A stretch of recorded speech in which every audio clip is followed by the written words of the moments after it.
क्या वाकई middle east में इतना बड़ा युद्ध चल रहा है या ये डर और अफवाहों का बढ़ता हुआ साया है? सबसे पहले एक ज़रूरी बात, अभी तक ईरान, इजराइल और संयुक्त राज्य अमेरिका के बीच ऐसा खुला और घोषित महायुद्ध नहीं चल रहा है जैसा ऊपर वर्णन किया गया है। क्षेत्र में तनाव, सीमित हमले, प्रॉक्सी संघर्ष और बयानबाजी ज़रूर होती रही है, लेकिन पूरे मिडिल ईस्ट में हर मिनट मिसाइल हमले जैसी स्थिति आधिकारिक रूप से नहीं है। अब इसी पृष्ठभूमि में एक संतुलित ब्यूरो रिपोर्ट शैली में समझते हैं कि अगर हालात बिगड़ते हैं तो तस्वीर कैसी दिख सकती है। बढ़ता तनाव, 3 मोर्चों की टक्कर। मिडिल ईस्ट में दशकों से शक्ति संतुलन नाजुक रहा है। ईरान अपने क्षेत्रीय प्रभाव को बढ़ाना चाहता है, इजराइल अपनी सुरक्षा को लेकर बेहद सतर्क है, अमेरिका अपने सहयोगियों और सैन्य ठिकानों की रक्षा करता है। इन तीनों के बीच सीधा टकराव पूरे क्षेत्र को ज्वालामुखी बना सकता है। IRGC और तेहरान का रणनीतिक महत्व। Islamic revolutionary guard corps IRGC Iran की सबसे शक्तिशाली सैन्य इकाई मानी जाती है।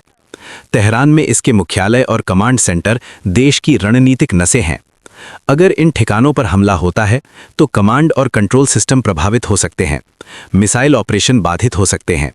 राजनीतिक संदेश भी जाता है कि हम सीधे नेतृत्व को निशाना बना सकते हैं, लेकिन ऐसे हमले पूरे क्षेत्र को और भड़का सकते हैं।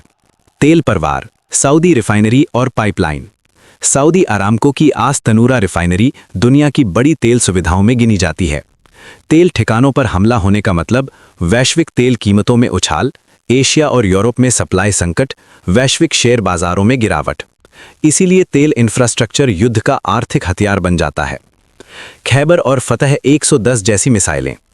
ईरान के शस्त्रागार में कई बैलिस्टिक मिसाइलें हैं, जिनमें खैबर मध्यम दूरी, फतह 110 शॉर्ट रेंज। इनकी खासियत उच्च गति, सटीकता, मोबाइल लॉन्चर से दागे जाने की क्षमता। हालांकि हाइपरसोनिक और पूरी तरह इंटरसेप्ट ना होने वाली जैसी बातें अक्सर प्रचार में बढ़ा चढ़ाकर कही जाती हैं।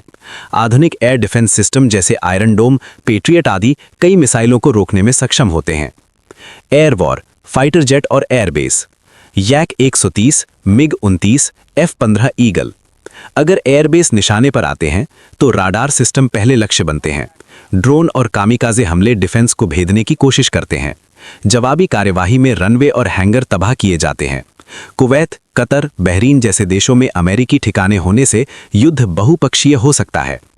संभावित बड़े असर, तेल $150 से $200 प्रति बैरल तक जा सकता है।